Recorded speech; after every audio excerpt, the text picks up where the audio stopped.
Assalomu alaykum hurmatli teletomoshabinlar, hurmatli talabalar va yurtimiz mehmonlari. Bugungi dunyoda global muammolardan biri bo'lib turgan kiber jinoyatlarga qarshi kurashish ustuvor vazifa sifatida viloyatimizda ham tegishli choralar ko'rilmoqda.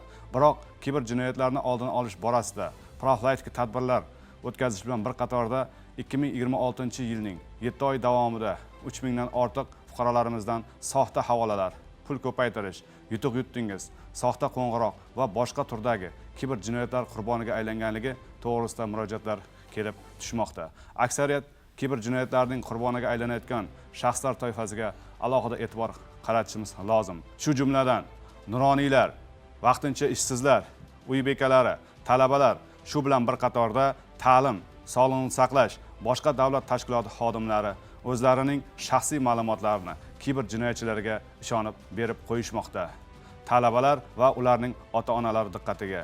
Yangi o'quv yili boshlanishi munosabati bilan tumanlardan shahar markaziga kelayotgan talabalar turar joylardan tashqari ijaraga xonadon qidirishga to'g'ri keladi. Bu holatlarda foydalanmoqchi bo'lgan firibgarlar ijtimoiy tarmoqlar orqali arzon shinam uylarning rasmlarini joylashtirib, joyini band qilib qo'yamiz, bitta joy qoldi degan bahonalar bilan oldindan to'lov talab qilishadi. Pul tushgach ular bilan aloqani uzishadi, g'oyib bo'lishadi.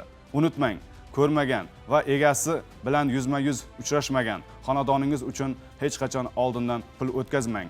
Uy egasining shaxsini tasdiqlovchi va mulkchilik huquqiga ega bo'lgan hujjatlarni tekshirmasdan kelishuvni amalga oshirmang. Muhtarama nuroniy otaxon, onaxon va uy bekalari diqqatiga.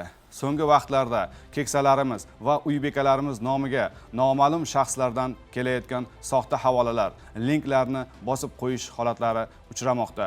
Buning natijasida kartalardagi barcha nafaqa pullari yoki mablag'lardan ayirib qolish holatlari kuzatilmoqda. Bu qanday sodir etiladi? Nafaqa pulingizga qo'shimcha pul qo'shildi. Aksiya g'olibi bo'ldingiz. Pulingizni ko'paytirib beramiz, moddiy yordam beriladi degan yolg'on sarlavhalar ostidagi soxta havolalar yuboriladi. Havolalarga kirganingizda SMS orqali kelgan 6 xonalik maxfiy kodni so'raladi yoki notanish raqamlardan qo'ng'iroq qilib, sizning nomingizga kredit rasmiylashtirildi, hisobingizdagi mablag'ingiz xavf ostida deb sizni chalg'itib, ishonchingizga kirib, raqamingizga kelgan SMS xabarini so'rab, bank plastik kartangizdagi pullaringizni o'zlashtirib ketishadi.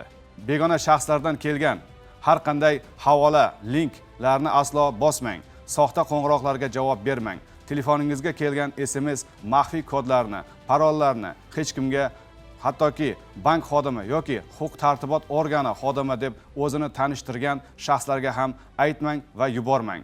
Farzandlar va nevaralardan iltimos qilamiz. Keksa ota-ona va nuroniylarimizga kiber xavfsizlik qoidalarini muntazam tushuntirib boring. Ogoh bo'ling va mol-mulkingizni asrang.